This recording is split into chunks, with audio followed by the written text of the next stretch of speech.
Hi and welcome to Aerohive's video tutorial on 802.11n deployment considerations. My name is Devin Aiken, Devinator for short, and I will be covering a variety of topics that you should consider before deploying an 802.11n Wi-Fi network. Here are a few things to think about when considering a move to an 802.11n infrastructure. First, 802.11n was a game changer due to its extremely high data rates in comparison to 802.11a and G. It fundamentally changes how we should look at designing the network. As you can see, there are a number of items that we need to consider in order to successfully deploy an 802.11n infrastructure. Due to 300 megabit per second data rates, which will grow to 450 megabits per second very soon, we have to consider the backhaul throughput capability of the Ethernet infrastructure to which the access points are attached.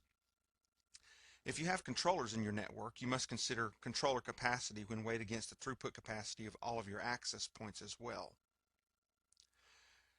Since 802.11n uses MIMO and a variety of protocols that take advantage of multipath, designing an 802.11n network is fundamentally different from designing an 802.11ac network. The range and coverage of an 802.11n AP is going to be different from an 802.11a or 802.11g AP, and therefore it's important to have an accurate initial design and an ongoing radio resource management feature set in the Wi-Fi infrastructure.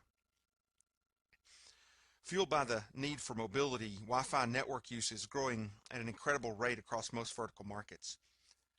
As more users migrate from Ethernet to Wi-Fi, there's a need for better resiliency and scalability and a viable strategy for moving from 802.11ag networks to 802.11n networks.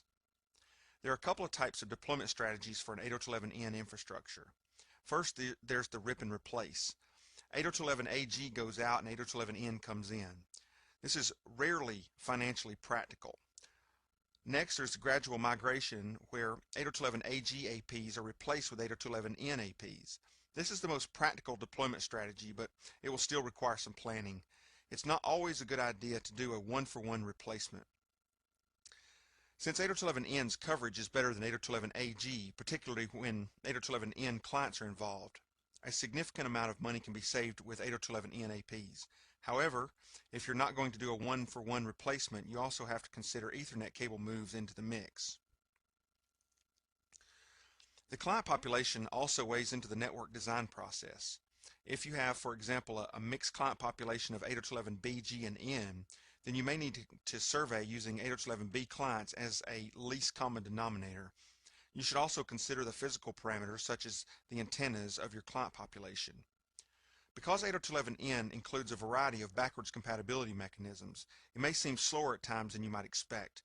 Keep in mind that Wi-Fi uses a shared medium, and so it acts somewhat like an Ethernet hub. Backward compatibility protocols, often called protection mechanisms, are used to allow clients that have different PHYs or physical layer connectivity to communicate with the same AP at the same time. This comes at the price of reduced throughput. With recent enhancements in Wi-Fi technology, such as airtime controls, it's now possible to give each station the appropriate amount of throughput at any given time while maximizing the overall throughput of the system.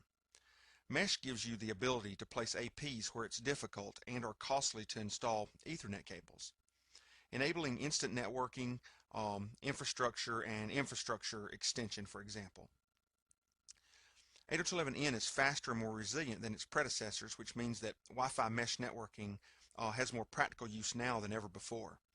Consider that well before the general availability of clients that support 3 spatial streams, mesh APs will be able to use 3 spatial streams between themselves to create backhaul links with data rates up to 450 megabits per second. Even though you might be installing an 802.11n infrastructure, you should still perform your site survey with the client types that your end users will be using. This might be a combination of devices such as voice-over Wi-Fi handsets, laptops, and even RFID tags. This gives you a good idea of how these client types will interact with the Wi-Fi infrastructure. It's rare in today's market that you would survey only with an 802.11n client radio. You should consider that deploying 802.11n in 5 GHz and 2.4 GHz will likely be much different. For example, it's a general recommended practice to deploy 802.11n in 2.4 GHz with 20 MHz channel widths. This is to maximize spectrum use within the 83.5 megahertz available for the 2.4 gigahertz ISM band. 40 megahertz channel widths are recommended within the 5 gigahertz unibands because there's currently a tremendous amount of usable frequency space there. Because 802.11n is far faster than its predecessors, scalability of the architecture itself becomes a concern. If Wi-Fi data is being filtered, and it's rare not to filter in today's market, then it must traverse a control point within the architecture, whether that control point is an AP, a controller, or a group of controllers. Central filter points can be a bottleneck, and because of this, the distributed forwarding model has become the next step in the Wi-Fi architecture evolution. Most vendors are steadily moving in this direction, though many vendors struggle with the ability to filter traffic while using a distributed forwarding model. Wired users are generally they are generally going to average less than 1 megabit per second utilization on their Ethernet NIC, so they may not notice when there's a problem with their Ethernet cable. When 20 to, let's say, 200 users are placed onto the same AP, it's the same as placing that many users onto the same Ethernet cable.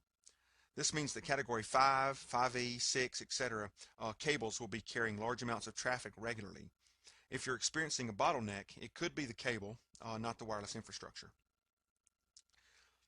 It's an industry standard to provide power to APs with Power over Ethernet, or PoE. Today's de facto standard is 802.3AF, which provides just under 14 watts to the powered device. A newly ratified IEEE amendment called 802.3AT allows for just over 25 watts at the powered device. Ethernet switches with the 802.3AF capability are prevalent in today's market, but there are currently very few on the market with 802.3AT capability. Some 802.11n APs require 802.3AT in order to operate at full capacity, while others may operate fully on 802.3AF. It's important to know the requirements of your APs before deployment so as to verify the necessary power availability. Thanks for viewing Aerohive's video tutorial on 802.11n deployment considerations, and please check out our other 802.11n video tutorials in this series. Have a great day.